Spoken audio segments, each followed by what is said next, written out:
The Book of Mormon contains the account of a man named Nehor.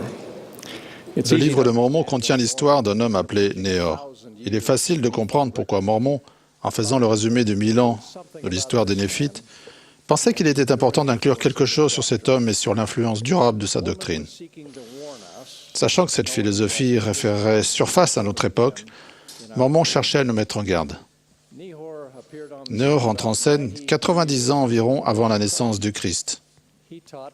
Il enseigne que toute l'humanité sera sauvée au dernier jour, car le Seigneur a créé tous les hommes et a aussi racheté tous les hommes, et qu'à la fin, tous les hommes auront la vie éternelle. Une quinzaine d'années plus tard, Korior arrive chez les Néphites, prêchant et développant la doctrine de Nehor. Le livre de Mormon rapporte qu'il était l'Antéchrist, car il commença à prêcher au peuple contre les prophéties concernant la venue du Christ. Korior prêchait qu'il ne pouvait être fait d'expiation pour les péchés des hommes, mais ce qu'il advenait de tout homme dans cette vie dépendait de la façon dont il se gouvernait. C'est pourquoi tout homme prospérait selon son génie, et tout homme conquérait selon sa force. Et tout ce qu'un homme faisait n'était pas un crime. Ces faux prophètes et leurs disciples ne croyaient pas qu'ils devaient se repentir de leurs péchés. Tout comme Nehor et Korior, nous vivons une époque qui n'est pas éloignée de l'avènement de Jésus-Christ. L'époque de préparation à sa seconde venue, pour ce qui nous concerne. Et de même, le message du repentir est souvent mal accueilli. Certains professent que s'il y a un Dieu, il n'exige rien de particulier de nous. D'autres, de nos jours, soutiennent qu'un Dieu aimant pardonne tout péché sur une simple confession, ou s'il doit vraiment y avoir une punition pour le péché, Dieu nous battra de quelques coups et à la fin, nous serons sauvés dans le royaume de Dieu. D'autres, comme Korior, nient l'existence même du Christ et tout ce qui s'apparente au péché. Leur doctrine veut que tout principe, toute vertu et même toute vérité soit relatif. Par conséquent, ce que l'un juge bon pour lui ne peut pas être jugé comme étant mauvais et comme étant un péché par d'autres.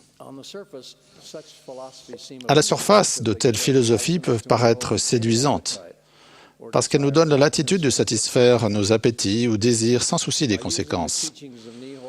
Par les enseignements de Nehor et de Korior, nous pouvons excuser et justifier tout.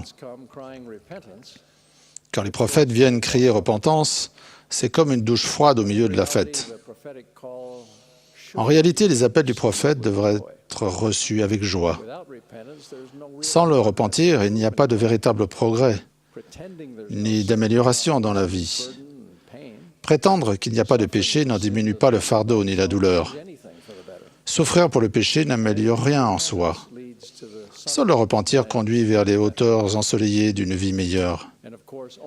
Et bien sûr, ce n'est que par le repentir que nous avons accès à la grâce rédemptrice de Jésus-Christ et au salut. Le repentir est un don divin, et nous devrions en parler avec le sourire.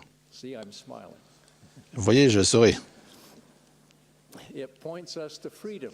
Il nous montre la liberté, la confiance et la paix. Au lieu de gâcher la fête, le don du repentir est cause d'une véritable fête. Le repentir n'est une possibilité que grâce à l'expiation de Jésus-Christ.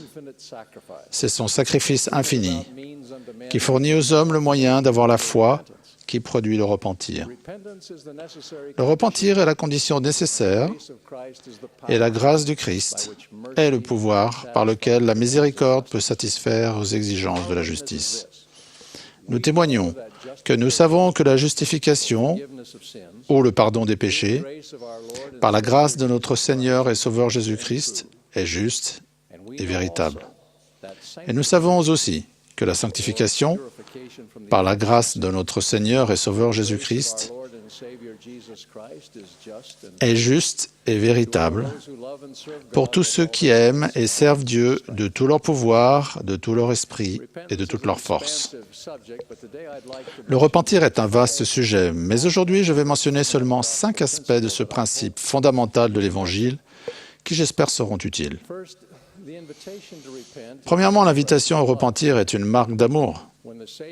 Quand le Sauveur commença à prêcher et à dire « Repentez-vous, car le royaume des cieux est proche », il s'agissait d'un message d'amour, invitant tous les gens qui le souhaitent à se qualifier pour le rejoindre et jouir des paroles de la vie éternelle dans ce monde et de la vie éternelle dans le monde à venir. Si nous n'invitons pas les autres à changer, ou si nous n'exigeons pas le repentir de nous-mêmes, nous échouons dans un devoir fondamental vis-à-vis des autres et de nous-mêmes. Un parent laxiste, un ami indulgent, un dirigeant de l'Église craintif sont en réalité bien plus soucieux d'eux-mêmes que du bien-être et du bonheur des gens qu'ils pourraient aider. Oui, l'appel au repentir est parfois considéré comme intolérant ou offensant, et peut même produire du ressentiment. Mais s'il est guidé par l'Esprit, c'est en réalité un acte inspiré par une sollicitude véritable. Deuxièmement, se repentir signifie que l'on s'efforce de changer. Ce serait se moquer des souffrances du Sauveur dans le jardin de Gethsémani, pour nous que d'espérer qu'il nous transformera en êtres célestes sans réel effort de notre part. Au contraire, nous recherchons sa grâce pour compléter et récompenser nos efforts les plus diligents.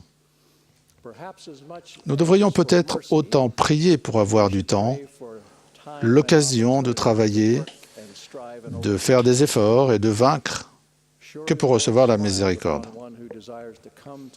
Il est certain que le Seigneur est satisfait de la personne qui a le désir de se présenter dignement au jugement, qui travaille résolument, jour après jour, à remplacer la faiblesse par la force.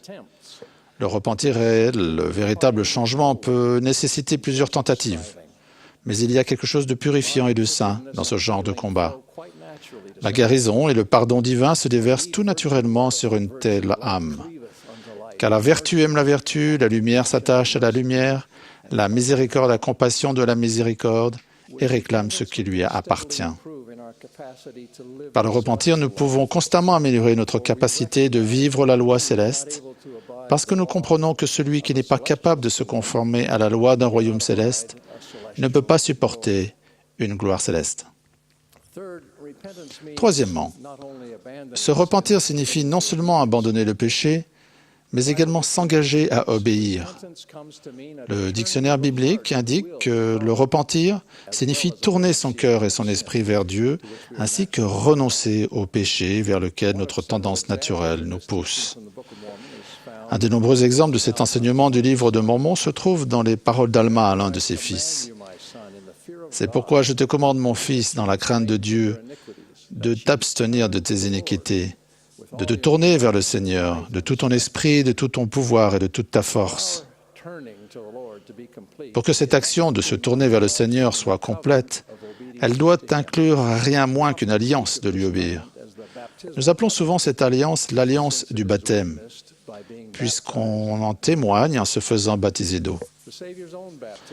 Le baptême du Sauveur lui-même, donnant l'exemple, a confirmé l'alliance qu'il a faite, une alliance d'obéissance au Père. Mais malgré qu'il soit saint, il montre aux enfants des hommes que, selon la chair, il s'humilie devant le Père et témoigne au Père qu'il lui obéira en gardant ses commandements. Sans cette alliance, le repentir demeure incomplet et la rémission des péchés inaccessible. Comme l'a exprimé de manière mémorable Noel Reynolds, le choix de se repentir consiste à brûler les ponts dans toutes les directions et être déterminé à suivre pour toujours un seul chemin, le seul chemin qui conduise à la vie éternelle.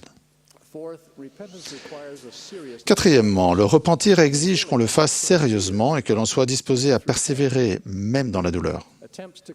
Cela peut aider certaines personnes d'essayer de faire une liste des étapes spécifiques du repentir, mais avec le risque de cocher mécaniquement des étapes sans qu'il y ait de sentiment ou de changement réel.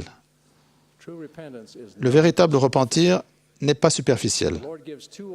Le Seigneur donne deux exigences primordiales. C'est à ceci que vous serez si un homme se repent de ses péchés. Voici, il les confessera et les délaissera. Confesser et abandonner sont des concepts puissants. Ils vont plus loin que le simple fait de dire « je reconnais, je suis désolé ». C'est une reconnaissance profonde, parfois atroce, de la faute et de l'offense faites à Dieu et aux hommes. Le chagrin, le regret et les larmes amères accompagnent souvent la confession, particulièrement lorsque les actes ont causé de la souffrance à quelqu'un, ou pire, ont conduit quelqu'un d'autre à pécher. C'est cette profonde détresse, cette vision des choses telles qu'elles sont véritablement, qui pousse à s'écrier comme Alma, « Ô Jésus, Fils de Dieu, sois miséricordieux envers moi, qui suis dans le fiel de l'amertume et par les chaînes éternelles de la mort. » Par la foi dans le Rédempteur miséricordieux et en son pouvoir, le désespoir potentiel se transforme en espérance. Le cœur même et les désirs changent et le péché autrefois attirant devient de plus en plus répugnant. Il se forme dorénavant dans ce nouveau cœur la résolution de délaisser le péché et de réparer aussi complètement que possible les dégâts causés. Cette résolution ne tarde pas à mûrir en une alliance d'obéissance à Dieu. Une fois cette alliance en place, le Saint-Esprit, messager de la grâce divine, apporte le soulagement et le pardon. On est alors poussé à déclarer à nouveau comme Alma, « Et oh, quelle joie et quelle lumière merveilleuse je vois! Oui, mon âme est remplie d'une joie aussi extrême que l'a été ma souffrance. » Toute douleur due au repentir sera toujours bien inférieure à la souffrance requise pour satisfaire la justice en cas de transgression non réglée. Le Sauveur a dit peu de choses sur ce qu'il a enduré pour satisfaire aux exigences de la justice et expier nos péchés. Mais il a fait cette déclaration révélatrice. « Car voici, moi Dieu, j'ai souffert ces choses pour tous, afin qu'ils ne souffrent pas s'ils se repentent. Mais s'ils ne se repentent pas, ils doivent souffrir, tout comme moi. Et ces souffrances m'ont fait trembler de douleur, moi, Dieu le plus grand de tous. Et elles m'ont fait saigner à chaque pore, et m'ont fait souffrir de corps et d'esprit. Et j'ai voulu ne pas devoir boire la coupe amère. » Cinquièmement, quel que soit le coût du repentir, il est absorbé dans la joie du pardon. Dans un discours de conférence générale intitulé « Matin radieux de pardon », Boyd K. Packer a fait cette comparaison. En avril 1847, Brigham Young a dirigé le premier convoi de pionniers qui partait de Winter Quarters. Au même moment, 2600 km à l'ouest, les survivants pathétiques du convoi d'honneur descendaient le versant de la Sierra Nevada vers la vallée de Sacramento. Ils avaient passé le terrible hiver, prisonniers de tempêtes de neige, juste avant d'avoir passé le sommet. Il est presque incroyable qu'il y ait eu des survivants après les jours et les semaines sans nourriture et les souffrances indescriptibles qu'ils ont endurées. Parmi eux se trouvait John Breen, qui avait 15 ans. Le 24 avril au soir, il est entré dans le ranch Johnson. Des années plus tard, John a écrit « Nous sommes arrivés au ranch Johnson longtemps après la tombée de la nuit, de sorte que je l'ai vu pour la première fois le lendemain matin. Il faisait beau, le sol était couvert d'herbes vertes, les oiseaux chantaient au sommet des arbres et le voyage était terminé. J'avais du mal à croire que j'étais vivant. Je crois que je n'oublierai jamais ce que j'ai vu ce matin-là. J'ai oublié la plupart des incidents, mais je me rappelle toujours le camp près du ranch Johnson. » Président Packer ajoute « J'ai été d'abord très étonné qu'il ait déclaré avoir oublié la plupart des incidents. Comment avait-il pu oublier de longs mois de souffrance et de chagrins incroyables? Comment ce sombre hiver violent avait-il pu être remplacé par un matin radieux? En y réfléchissant mieux, j'ai conclu que ce n'était pas étonnant du tout. J'ai vu quelque chose de semblable arriver à des gens que j'ai connus. J'en ai vu un qui avait passé un long hiver de culpabilité et de faim spirituelle, parvenir au matin du pardon. Quand le matin est arrivé, il a appris ceci. « Voici celui qui s'est repenti de ses péchés pardonnés, et moi, le Seigneur, je ne m'en souviens plus. » Je suis reconnaissant de la souffrance incompréhensible, de la mort et de la résurrection de notre Sauveur. Et je témoigne qu'elle réalise la condition du repentir. Le don divin du repentir est la clé du bonheur ici-bas et dans l'au-delà. Pour reprendre les paroles du Sauveur, avec humilité et amour, je vous exhorte tous à vous repentir, car le royaume des cieux est proche. Je sais qu'en acceptant cette invitation, vous trouverez la joie maintenant et pour toujours.